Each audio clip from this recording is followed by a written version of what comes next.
2025. Wow. That means, well, Y2K was 25 years ago. Just think of that. I feel very old. All right, so we have a lot to share today. Stick around for some predictions and, well, general thoughts around the cycling industry and beyond as we kind of look ahead towards 2025 and some of the kind of important topics. All right, let's have some fun.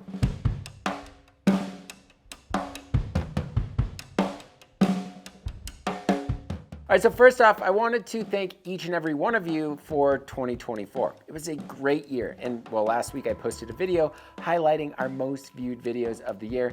And well, spoiler alert here, it wasn't just 2024 content. It's actually refreshing to see older videos still resonating with so many of you. So as we look ahead to another year of creating content, I want to actually thank my family who really makes all of this possible. This year we welcomed our second child, Lucy, making the Belchenko clan a party of four. And I could say balancing family life and content creation has been a wild ride, but it definitely has taught me patience, understanding, and well, the importance of mutual learning. Parenting isn't easy. It never has been, but man, has it helped me grow in ways that I've never expected. So if there's one lesson that I kind of want to carry into 2025, it's that treat others the way your kids want to be treated. So here's to another year of learning, growing, and connecting both on and off the bike. And thanks for being here with me. All right, let's dive into some interesting things. But before we do, I do want to mention that for the fourth year running, this video is partially supported by Surly Bikes. Surly, they make serious steel bikes for people that don't take themselves too seriously. They make bikes that are versatile and durable that can be dressed up or down for commuting, bike packing, ATVing, gravel grinding, or really whatever you call fun on two wheels.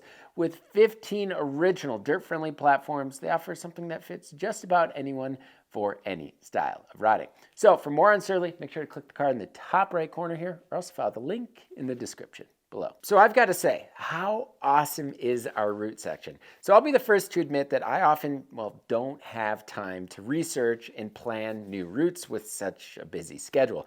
My free time is limited, and most of that goes towards spinning the cranks. So when I get the chance to sleep under the stars, I either revisit routes that I already know well or turn to BIKEPACKING.com and that route section for inspiration. So since 2014, we've been building, sharing, and maintaining high-quality bikepacking routes worldwide. So we now have nearly 200,000 kilometers of route spanning nearly 50 countries. And in 2024 alone, we added 54 new route guides covering more than 21,000 kilometers. So some of the routes launched this year are especially intriguing.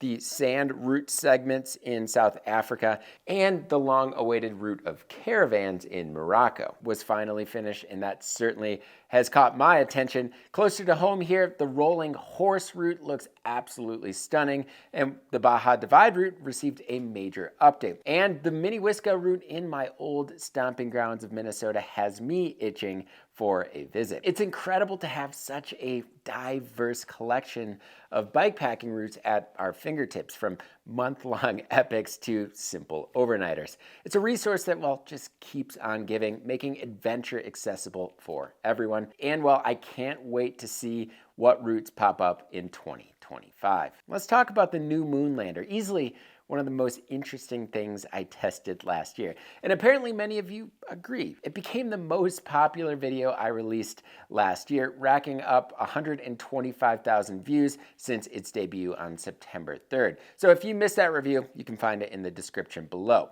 What I really want to focus on though are, well, the new standards it introduced. So while 24-inch rims, they're actually nothing new, but pairing them with a massive 6.2-inch tire is something we really haven't seen before.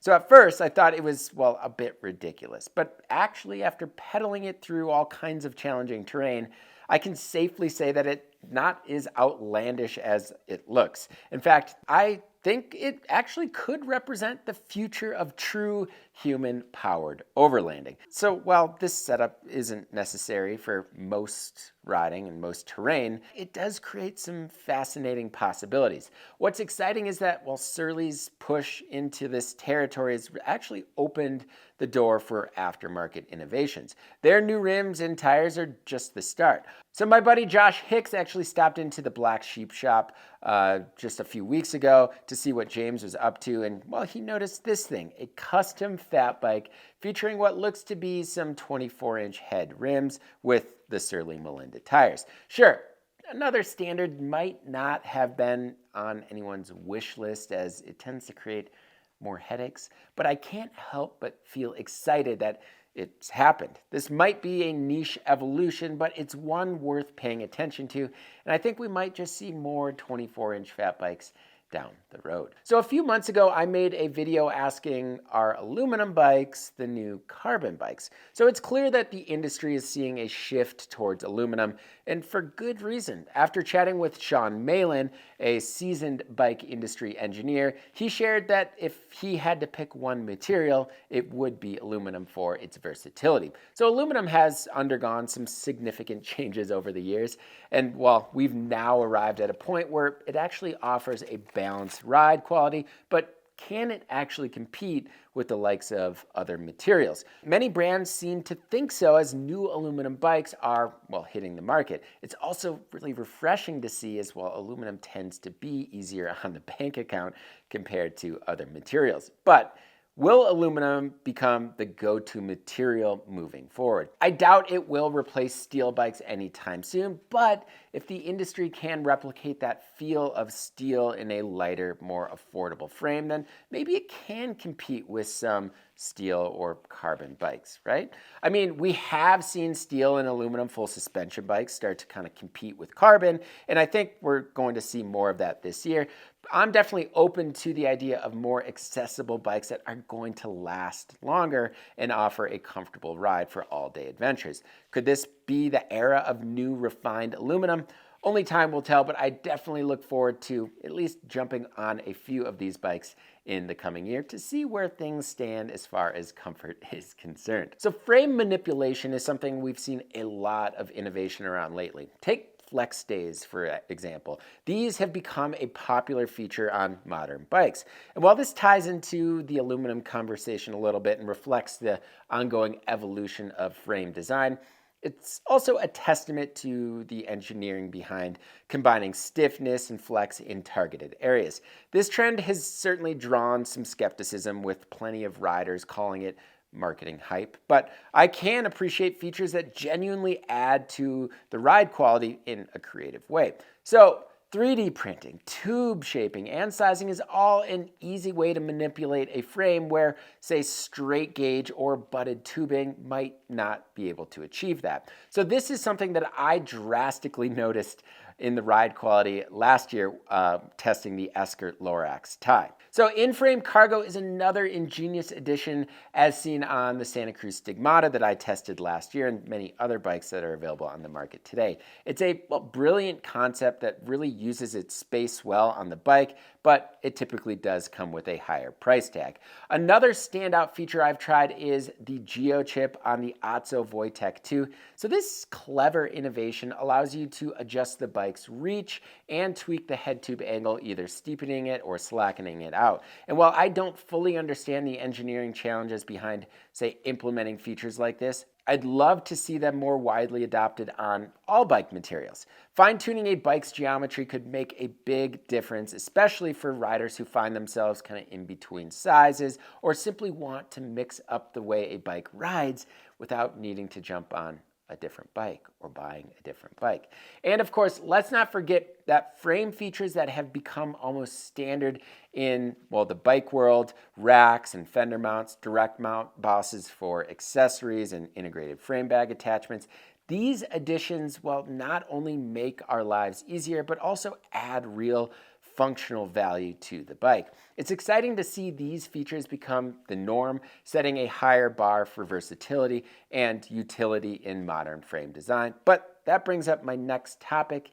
Is it needed? This year I wrestled with my own role in the cycling industry. So I had a new steel bike made. It's actually sitting right here, and I'm about to build it up. I also bought that Esker Lorax that I was just talking about, and I'll be the first to admit, generally speaking, I have too much bike stuff. It's a part of my job, but where do I draw the line? So I noticed a theme recently, and while these comments are actually few and far between, there are folks that are proudly riding their 1990s Trek single track and mention it's still rolling like a dream. And honestly, this leaves me kind of conflicted. I don't need new things to have a good experience, but I often appreciate modern geometry, tech, or innovation that can make a good ride even better. In fact, I actually attribute a lot of the geometry changes over the years to, well, better riding ability. But is that selfish, wasteful? The bike industry is undeniably saturated. At BIKEPACKING.com, we work hard to cover a vast and varied market with a small team. And we actually put real effort into supporting small businesses making great products. It's something that we actually deeply relate to. Many of us have seen firsthand how passion drives those businesses. So is buying a new bike really a problem, considering small businesses really rely on that support? Or are we caught in a cycle of diminishing returns, trying to make a good experience just that much better? It's certainly a question I'm thinking about more these days. I love this industry and I love the people in it. Yes, things have gotten more expensive, but does the need outweigh the greed? I'm not sure, but it is a conversation certainly worth having. So this ties into the broader downturn in the cycling industry. This year, we've seen a wave of businesses closing their doors, from prominent bike shops to Rocky Mountain just filing for bankruptcy and the Pros Closet shutting their doors down. Add that to the growing challenges of advertising in the bike industry, and yeah, it's clear that the cycling market is in turmoil. Honestly, this seems to be an ongoing trend. Really, outside of the pandemic boom, the cycling market has rarely felt like it was truly thriving. And this is not the e-bike market, this is non-e-bikes I'm talking about. For those that are maybe not as immersed in cycling as I am, the cost of bikes and accessories can seem prohibitively expensive, and that isn't helping the industry. So the situation might get worse before it actually gets better. But a 36% tariff on bicycles imported from China continues to put significant pressure on the market, and while we anticipate them to become even higher. Whether these tariffs, even worldwide tariffs, are strategic moves by the soon-to-be United States leadership to, say, leverage policy or trade negotiations, or to push or to encourage more US-based manufacturing, really only time will tell. That all said, I don't believe we'll see a significant shift in manufacturing back to the US anytime soon. It's all about a labor game here. It's likely still far cheaper to produce bikes abroad, but the financial strain these tariffs place on businesses, from manufacturers all the way down to the bike shops, is undeniable, and it's already affecting the industry. And I'm sure the meetings have already taken place for these businesses, and while strategies are in motion. Still, 2025 and beyond are shaping up to be pivotal years for the cycling industry, and it's certainly going to be interesting to see how this all plays out. Let's switch gears to a more fun and exciting topic. Bike sizing. How exciting is that? Many of you have certainly stared at geometry charts, I know I have, dissecting every millimeter, trying to figure out which size will fit you best. So the best way to know if a bike fits you is really to test it, but we've seen that's definitely getting harder with manufacturers cutting back on demo fleets and events. Just last year, though, I had to return a bike because it was too small. Even though I almost always ride a medium, I prefer a smaller bike for its maneuverability, but there's no consistent sizing from brand to brand, and I had to up it to a large. So on one hand, that inconsistency can certainly work in brand's favor. Once you find a good fit, you're more likely to stick with that brand because of that. But for me, finding the right size has really been a challenge over the years, as sizing charts tend to say that, well, I'm right in between a medium and large bike. Anyone else out there relate with this? Yeah, it's frustrating.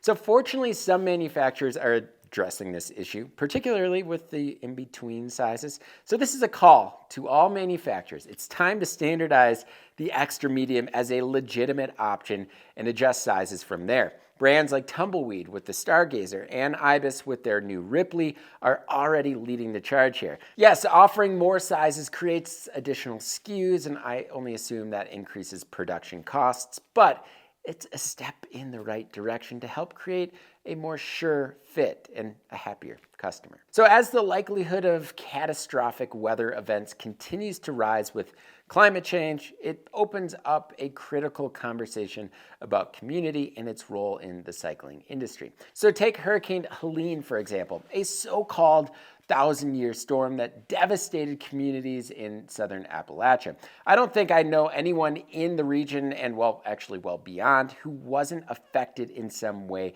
by this disaster. So our friends at Rock Ice were hit particularly hard.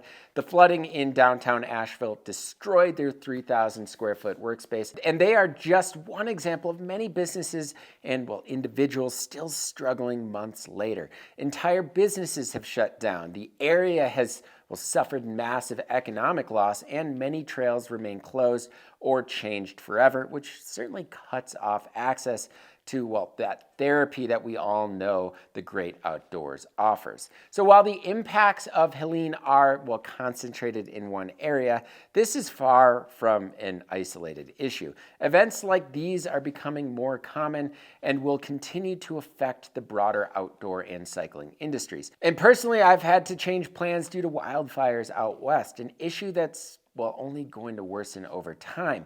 So I'm not here to preach, but I will say this. Every year, I try to do my part, whether it's reducing single-use plastics, commuting by bike more often, or simply being mindful of my impact on the environment. Small actions add up. If we all made small intentional changes, we could be in a much better place, not just for the planet, but for the cycling community that thrives on shared connection to the outdoors.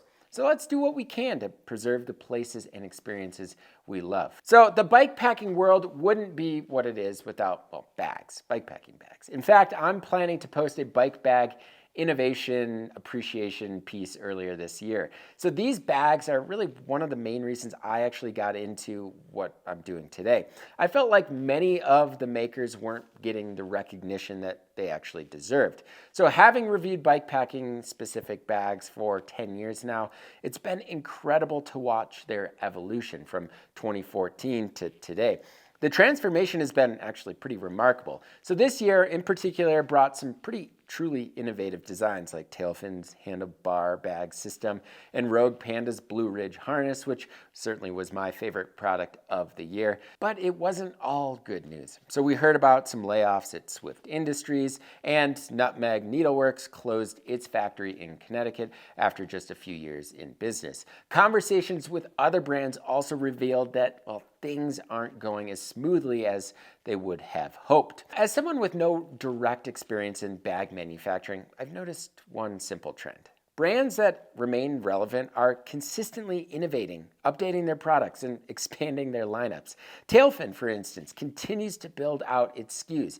And Rogue Panda, they also impressed me with their consistent tinkering. I visited their shop last year, and I was actually really surprised by how many people Nick employs. It's a true operation. So generally, new or updated products keep brands in the spotlight, while others risk being overlooked. It's really a tough industry, another industry that is very well saturated, but innovation seems to be the key to staying ahead. I've saved this one for last because, it feels like the most divisive topic in cycling today.